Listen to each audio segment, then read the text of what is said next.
Thank you so much, Chardonnay. That was great. I really encourage you to get involved with People's Congress of Resistance. They have some literature, some material there.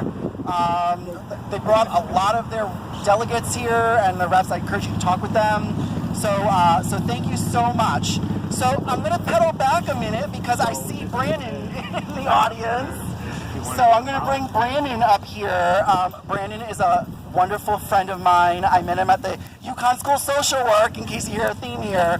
But he's great, and I want to welcome him. So what we're doing for all the speakers is we're having them introduce themselves, say a little bit about them, why you're here, why this is important to you, and then to, of course, do your thing. So welcome, Brandon.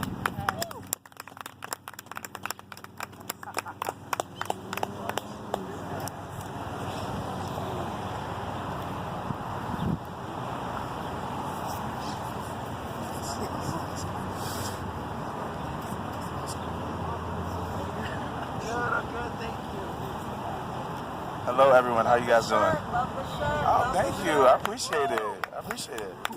Don't, you know what? Alberto, don't even worry about it. I won't need it. No, it's all good. I won't need it. So, a little bit about myself. I guess introduce. So, my name is Brandon Burke. I am a graduate along with Alberto from the UConn School of Social Work. I am a spoken word artist and poet, and I do some things in Hartford. I'm also with a writers collective called the Journey Writers. If anybody has any problem hearing me, please let me know. My voice isn't the best right now, but why this is important to me, I love all things that have to do with anything that kind of shares elements of bringing people together and kind of standing up for something that is with a purpose. And I think this has some purpose to it and some validity to it, especially since it's nationwide. And of course, like I said, Alberto's a friend of mine, and I would come out for anything that he would organize. So I'm going to do a couple poems, a couple pieces. One of the pieces, both of them are pretty, the content can be, it's some heavy. One's a little lighthearted, the other one's a little bit deeper. So I'm going to start with the deeper one first, and I'm going to go into the more kind of light, and it's a charge. It's kind of like a call to action. And I'll explain about that one when I get to it. But I'll go with the first one. So the first one's called White Roses. And I'm a notebook poet, so I have no any type of shade with it. So I will have my notebook with me. iPad for this one.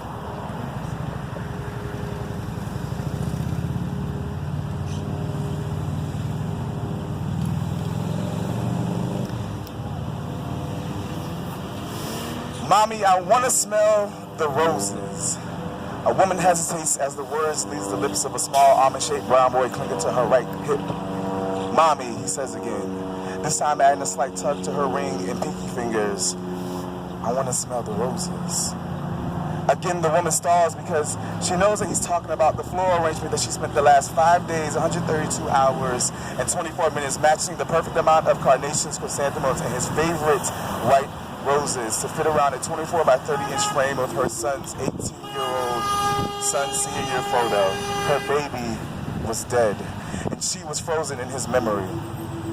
Shot and killed by a self-titled citizen of justice claiming that it was only in self-defense, so don't take it personally at the most recent media event. I was just trying to keep my neighborhood safe. It was dark, and I didn't know what he was capable of. He looked suspicious to me. Referring to the blood-stained black hoodie that she bought him for his birthday 3 years ago, the only one that he ever liked to wear. She remembers the cars, cakes, and house visits from friends and family members, outpouring the deep sympathy leading up to the funeral, the phone calls and voicemails from family members of her congregation asking to, please let me know what you need, sister, because you know that I'm praying for you.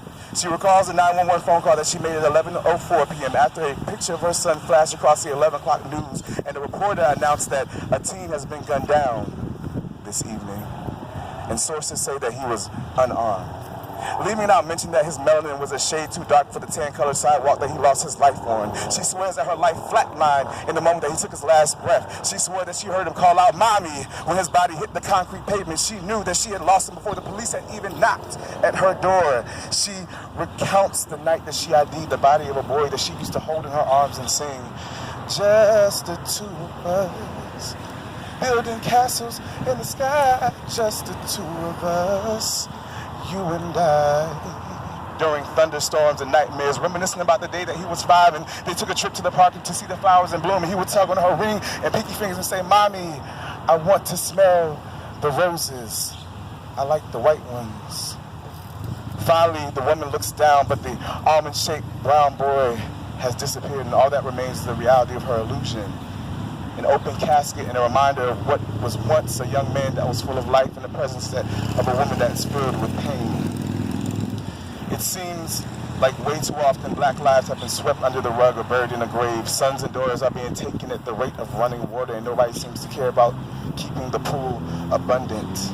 Please, let's not forget about what makes black and brown people resilient. Marching for the cause is only half the battle. The other half is sustaining it. Host a voter registration. Testify at a public hearing. Emancipate your own freedoms. Take a break from watching Orange is the New Black and realize that black is the new war zone. Whatever you do to keep your communities relevant, continue it, because it's what it's going to take to end this recycle process of body bags and eulogy. So please use your minutes wisely and keep your families alive. Thank you.